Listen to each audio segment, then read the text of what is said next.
歡迎光臨 Super 廚房，請點讚、分享同埋訂閱。今日整呢個蒜蓉西蘭花，首先落一湯匙嘅鹽落啲水度，跟住鉸剪將西蘭花剪開一嚿嚿，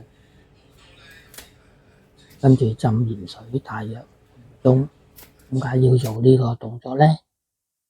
因為啲西蘭花好多細小嘅昆蟲，用鹽水將佢清洗乾淨。喺浸緊西蘭花嗰陣，我哋攞幾粒蒜頭，將蒜頭切為蒜蓉。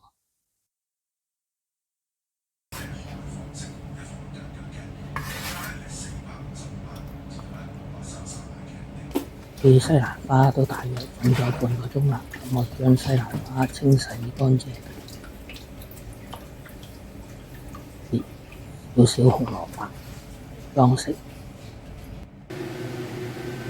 預備一鑊，加少少鹽，放啲紅蘿蔔落去，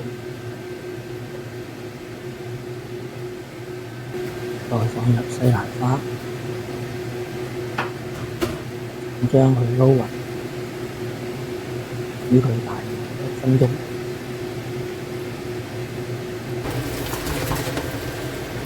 跟住倒去西蘭花嗰啲水，開大火落油，跟住落一半嘅蒜蓉落去，鑊鏟將佢兜勻，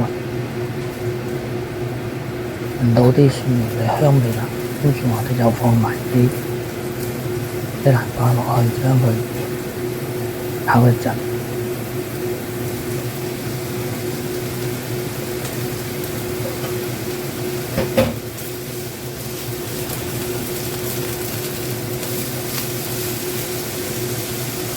加入少少水，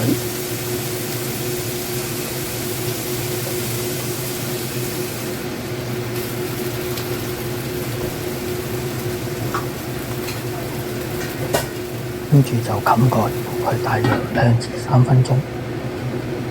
哇，咁快已經過咗2、3分鐘啦。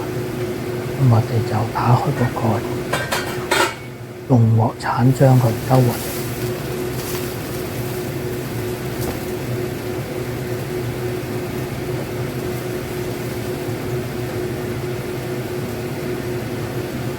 跟住落埋一半嘅蒜蓉落去，少少鹽，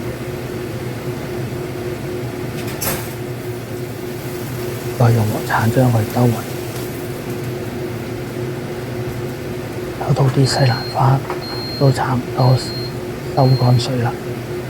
咁樣我哋就可以將佢出嚟啦，一碟好好味嘅西蘭花。蒜蓉炒西蘭花咁樣就完成咗啦。